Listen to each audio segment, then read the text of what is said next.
श्रद्धा murder case.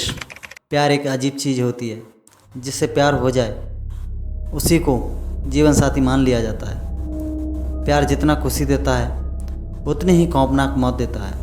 आजकल की लड़कियों को जाने क्या हो गया है, किसी गैर अजनबी लोगों पर आंख बंद करके भरोसा कर लेती हैं। जिस प्यार की कहानी हम आपको बताने वाले हैं, उस कहानी से दिल्ली क्या पूरा इंडिया हिल गया। साल 2018 करीब 26 वर्ष श्रद्धा नाम की लड़की मुंबई के एक कॉल सेंटर में काम करती थी। वहीं अमिताभ नाम का लड़का, जिसकी उम्र 27 वर्ष थी, जो धर्म से मुस्लिम था, वह भी उसी कॉल सेंटर में काम करता था। श्रद्धा और अमिताभ दोनों हर रोज़ कॉल सेंटर जाते और अच्छे से काम करते। श्रद्धा को धीरे धीरे अमिताभ अच्छा लगने लगा और अमिताभ भी यही चाहता था कि श्रद्धा उसके झूठे जाल में फंस जाए। ठीक ऐसा ही हुआ।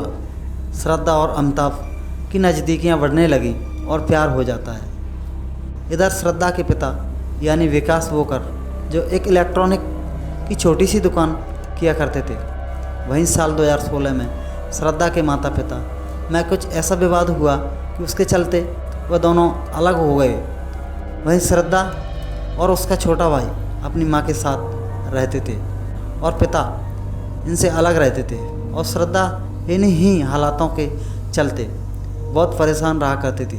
श्रद्धा को अमिताभ से दोस्ती करने के बाद बहुत अच्छा लगने लगा और अपनी सारी बातें बताने लगी। अमिताभ भी यही चाहता था कि श्रद्धा मेरे प्यार में पड़े। अब उन दोनों में इतना गहरा प्यार हो गया कि एक दूसरे के बिना रह नहीं सकते।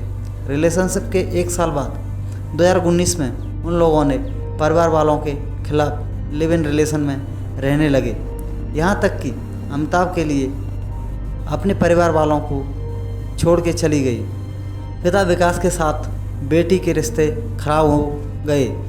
आपस में बोलचाल थक बंद हो गए। पिता के बार बार मना करने के बाद भी श्रद्धा ने ना चाहते हुए अमिताभ से शादी कर ली। वहीं उसके पेरेंट्स काफ़ी परेशान रहने लगे। उन्हें श्रद्धा की काफ़ी फिक्र होने लगी। श्रद्धा के पिता उसकी जानकारी सोशल मीडिया से लिया करते थे। कुछ दिनों तक सब कुछ ठीक ठाक चल रहा था। उसके बाद वह मई 2022 में मुंबई से दिल्ली शिफ्ट हो गए। अमिताभ बचपन से गुस्सैल मिजाज का था। अमिताभ श्रद्धा के बीच लड़ाई झगड़े भी हुआ करते थे। अमिताभ श्रद्धा की खूब पिटाई करता था।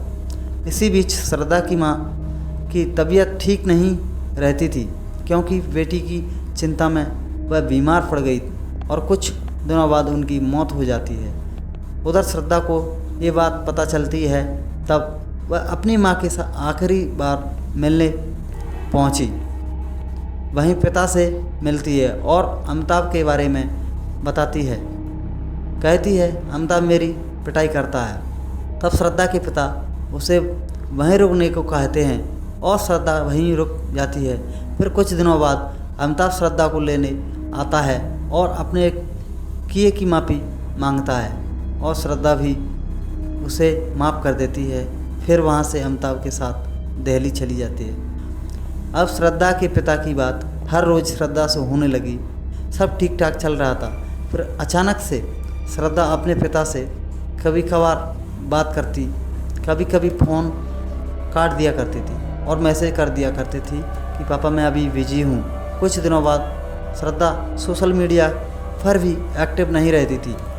फिर कुछ दिनों बाद तो फ़ोन भी लगना बंद हो गया। पिता को चिंता होने लगी कि पता नहीं श्रद्धा का फ़ोन बंद क्यों जा रहा है। उसके बाद वह अमिताभ को कॉल करते हैं, ना ही अमिताभ का कॉल मिल रहा था।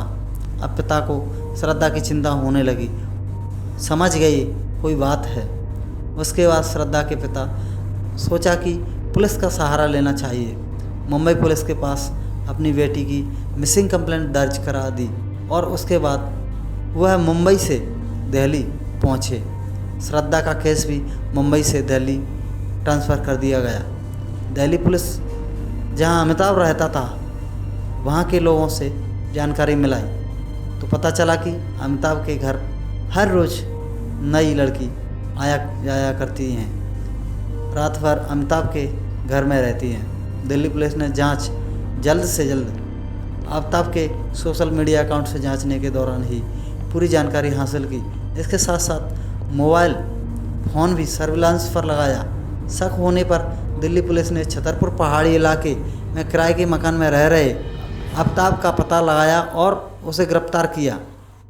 पुलिस ने जब अमिताभ के घर की तलाशी ली तो पुलिस को अजीब से मांस के टुकड़े मिले। टेस्ट करने पर पता चला कि वो सारे टुकड़े ह्यूमन फ्लेश के हैं, यानी कि इंसानों के हैं। दिल्ली पुलिस ने छतरपुर के सारे इलाके में पुलिस डॉग से पता किया गया तो उन्होंने बहुत सारे मांस के टुकड़े मिले। फिर दिल्ली पुलिस ने अमिताभ से सख्ती से पूछताछ की तो बताया कि ये सब मैंने ही किया, ये सब टुकड़े मैंने ही फेंके हैं और ये टुकड़े श्रद्धा के ही हैं। उसने बताया कि दिल्ली में शिफ्ट होते ही 10 दिन बाद 18 मई 2022 को श्रद्धा का गला घोंटकर मार दिया। मगर दिलचस्प बात ये थी कि दिल्ली में अमिताभ के पास कोई गाड़ी नहीं थी, तो उसकी डेथ बॉडी को ठिकाने कैसे लगाए। उसके बाद अमिताभ बाजार गया और वहाँ से कटर और छुरी तथा पॉली बैग लेके आया। उसके बाद बॉडी के 35 टुकड़े पैक किए और फ्रिज में रख दिए। उसके बाद हर रोज़ शाम को अमिताभ छतरपुर के जंगल में घूमने के बहाने जाता और कुछ टुकड़ों को अपने साथ ले जाता और उन्हें वहीं फेंक आता। कुछ टुकड़े और हद तो जब हो गई जब श्रद्धा के 20 दिन के भीतर अमिताभ ने बम्बल ऐप के ज़रिए एक नई लड़की से दोस्ती की और उस लड़की को 2 बार अपने कमरे पर लाया। इस दौरान श्रद्धा के शव के टुकड़े घर में रखे रेफ्रिजरेशन में थे। उसकी दूसरी गर्लफ्रेंड जून जुलाई में 2 बार उसके घर आई और पुलिस इन्वेस्टिगेशन में अमिताभ यही कहता रहा, श्रद्धा मैंने ही मारी है। एक गलत इंसान से प्यार करने की वजह से श्रद्धा आज इस दुनिया में नहीं है। अमिताभ को ऐसा क्राइम करने के लिए क्या सज़ा मिलनी चाहिए, हमें कमेंट बॉक्स में ज़रूर बताएं। जय हिंद दोस्तों।